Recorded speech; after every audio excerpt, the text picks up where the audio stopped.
Dans le précédent épisode éclairage économique, nous fait le point par rapport à différents acteurs et surtout policy makers en ce qui concerne FinTech à Maurice, notamment à travers le Vitus Act. Ça, l'épisode éclairage économique là, nous pouvons gagner l'occasion d'écouter davantage de différents acteurs locaux, surtout au niveau du secteur privé, à ce qui se comprend pour l'évolution de FinTech à Maurice. C'est ça le programme d'éclairage économique aujourd'hui.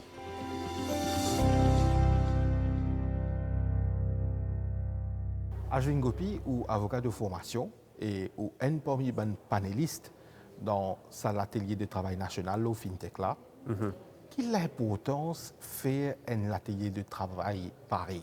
Il y a un atelier de travail au FinTech. Right? Aujourd'hui, FinTech, c'est un concept qui peut bouger extrêmement vite. Donc, si je connais hier, demain, il est obsolète. Donc, il y a un secteur très, très dynamique et il y a aussi un secteur global. Donc, nous ne sommes pas capables aujourd'hui de rester dans nos isolations et que nous travaillons nous-mêmes et nous tiennent produits qui nous peuvent enseigner internationalement. Donc, il est très important que nous avons un atelier pareil, au fait, plus souvent, pour nous capables d'aligner nous-mêmes nos principes, nos réglementations avec réglementation internationale. Sinon, on a pour jouer un échiquier international. Ça, concept de FinTech là, Mauricien peut-être penser qu'il là, moi c'est bien ATM, moi c'est bien mobile banking application, le mot téléphone portable, c'est un FinTech là ça. Ouais. Mais qui est pour comprendre plus là-dedans et qui peut venir dans le futur quand ils font une partie intégrante de nos vie parce qu'ils cassent ils font une partie intégrante de nos vie. Ah, certainement. Bon, je vais vous affaires. Vous connaissez, disons, je prends Motica, son génération. Et nous pouvons expliquer comment vous connaissez, je vais des affaires avec. Où? Ben, vous payez moi l'argent. Ça, l'argent là, on a le la banque, on vient. Ou demain, l'argent là, moi, la banque, me remettre pour retirer l'argent, ou repayer moi, à la banque, aller. Il n'est pas pour comprendre ça, mais. Ce système de monétaire transaction, comme nous connaissons aujourd'hui, il va venir obsolète ça, dans quelques années.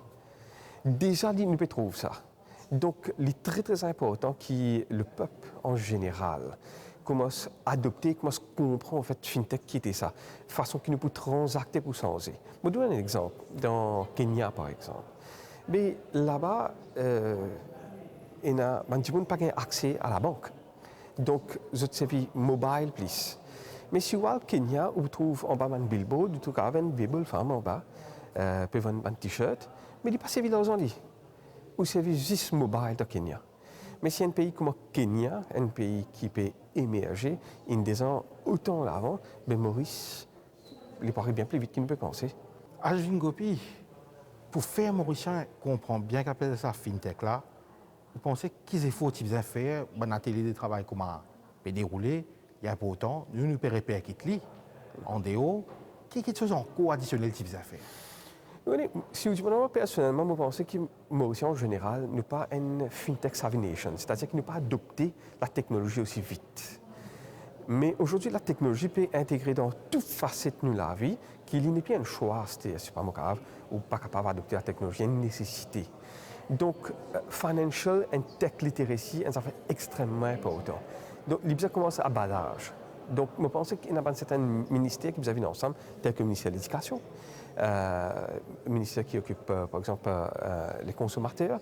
Tout ça, vous mettre la tête ensemble pour commencer à disséminer un peu plus à la population en général, c'est quoi FinTech et qui m'a fait qui peut faire en ce moment.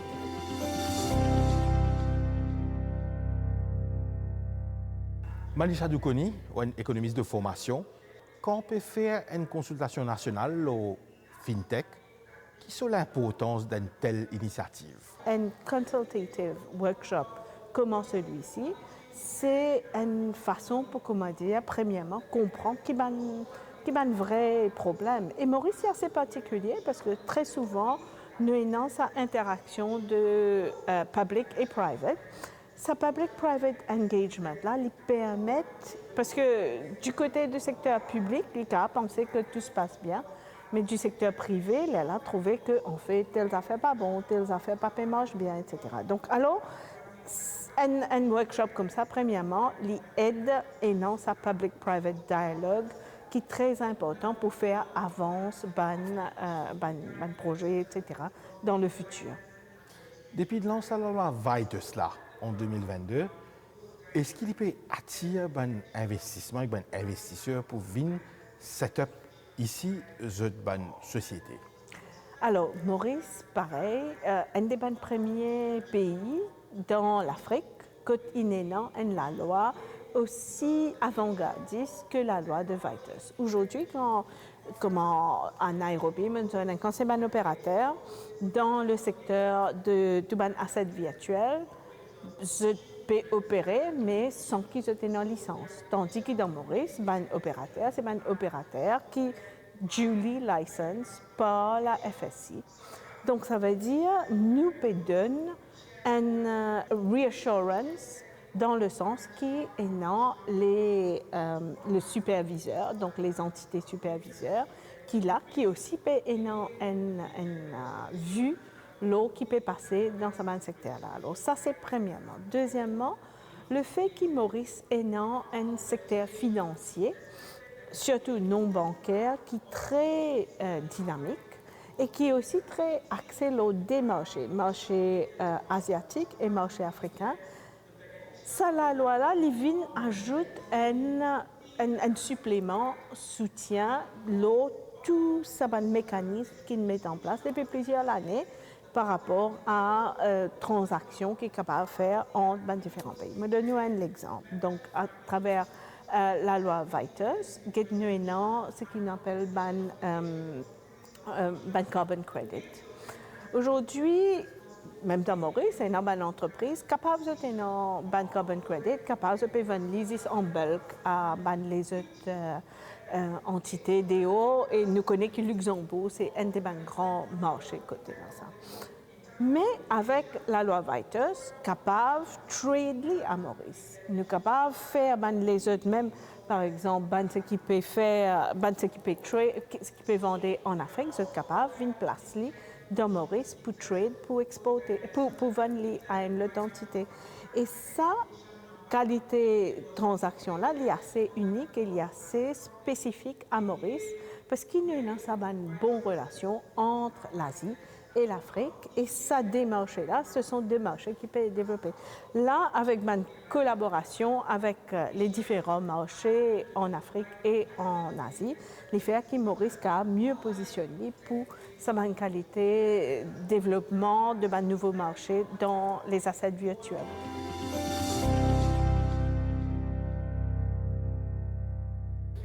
Jessica Naga, ou le CEO de Mindex, une des premières compagnies qui fait une licence pour opérer sous Vitus Act, qu'on peut faire une consultation nationale dans le cadre FinTech.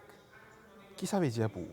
Il est très important que nous ayons une consultation continue pour qu'ils nous soient capables de continuer à identifier les problèmes, les blocs, pour nous capables de pousser des ventes plus rapidement et nous supporter les players innovateurs. Vous connaissez FinTech, c'est un domaine très innovant. Et les problèmes, une fois, nous pas anticipés. Certains nous ont anticipé, certains nous pas. Donc, une consultation nationale public-private sector est très important pour identifier et pour trouver une solution à ce problème-là d'une façon plus globale. Depuis qu'on lance Mindex, comment se porte votre affaire? Quand nous n'allons pas en personne et donc nous devons créer un chemin que partie exister. Donc, un affaire extrêmement positif, c'est qu'à ce là nous partenaires avec un gros player local et international traditionnel qui est déjà connu et donc il y a une crédibilité à une nouvelles affaires qu'il nous peut faire. Deuxième affaire, nous faire partie de tout ça une consultation nationale à ce là retrouver. Donc nous gagnons place sur le marché. Nous deal avec un marché plus sophistiqué aussi, c'est-à-dire nous deal au Singapour, nous deal aux US, nous vraiment une réussite extend nos reach beyond Maurice déjà après une année d'existence. Donc oui, si je dis objectivement, nous bouge à un pas immense rapidement. Est-ce qu'il nous encore dans un bloc et des affaires pour travailler là, bien sûr. Le système bancaire, il prend le temps pour suivre l'innovation de la fintech. Donc c'est un travail continu. Donc il y a beaucoup d'affaires qui, certains comme on dire, nous tient anticipé, nous avons besoin de travailler là, certains qui nous pas anticipé et nous avons besoin de travailler là. Mais nous avons un board très actif, très supportif.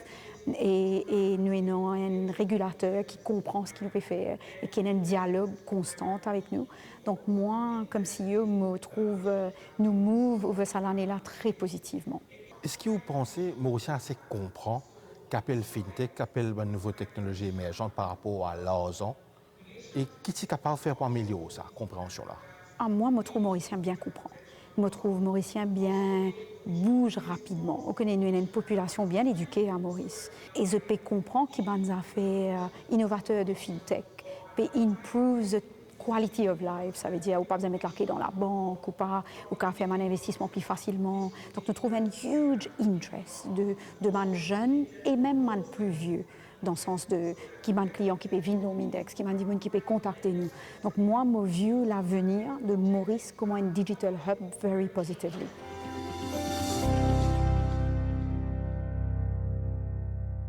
Tony Lee, ou cofondateur Tanzidev, et ou un parmi les panélistes de sa consultation nationale, l'eau FinTech. D'abord, explique-nous un petit peu où l'intérêt par rapport à FinTech et qui vous fait exactement. Tanzidev, c'est une société, une organisation ONG dans la technologie.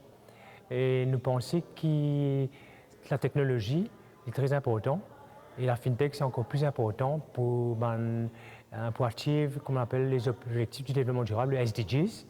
Et nous, focus, c'est vraiment pour accélérer l'impact positif en utilisant la technologie. Et FinTech, c'est un domaine de la technologie qui est bien important. Par exemple, nous avons une plateforme qui s'appelle Angel qui servit FinTech, un digital wallet, pour qu'on trace les fonds qui donnent ONG. Déjà, l'argent est limité. Et quand nous donnons, disons, un ONG l'argent, nous ne connaissons pas qui veut faire ça. Alors, pour donner la transparence, nous servons, disons, pas on appelle ça FinTech, mais c'est blockchain, la technologie blockchain, pour nous tracer donc qui est digital wallet, dans online traversé. Les restes anonymes, mais nous connaissons la wallet là, s'il y a un bénéficiaire, s'il y a un supplier, s'il y a un staff, et voilà, nous servons ça FinTech, disons, pour sa purpose là. Ce que vous pouvez dire là est intéressant. Quand nous pensons comme ça, à travers blockchain, qui quelque part c'est une signature digitale, puis réussir à tracer tout l'argent puis aller, puis ce domaine d'application est énorme. Bien sûr, blockchain, bien sûr, c'est énorme, mais quand nous disons les autres SDGs, par exemple, un responsible consumption production, nous track, comment ça fait une sortie, et c'est pas les bois qui nous gagnent, maintenant c'est le child labor, ça, ou bien dans une place que on a pu faire réforestation. Blockchain, la technologie qui est un pin, un peu ce qu'il nous fait, c'est bien sûr, il y a beaucoup d'applications. Pour avoir sa transparence et la confiance. C'est la transparence qui donne la confiance, qui fait qu'il est un petit peu plus capable de donner.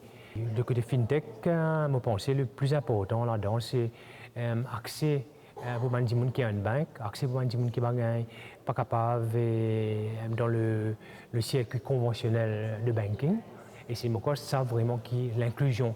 La financial inclusion, c'est ça le plus grand avancé qui FinTech a amené, qui affecte la société.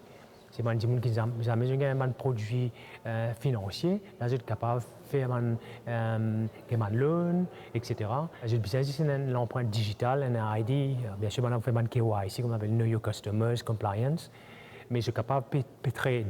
Et beaucoup d'affaires là, disons, au Kenya, quand on invente le mobile money, et une transaction financière, c'est beaucoup plus fluide. Par exemple, qui prend un compte à la banque, j'ai un téléphone, je gagne, je suis capable de trade value à travers ça l'échange là.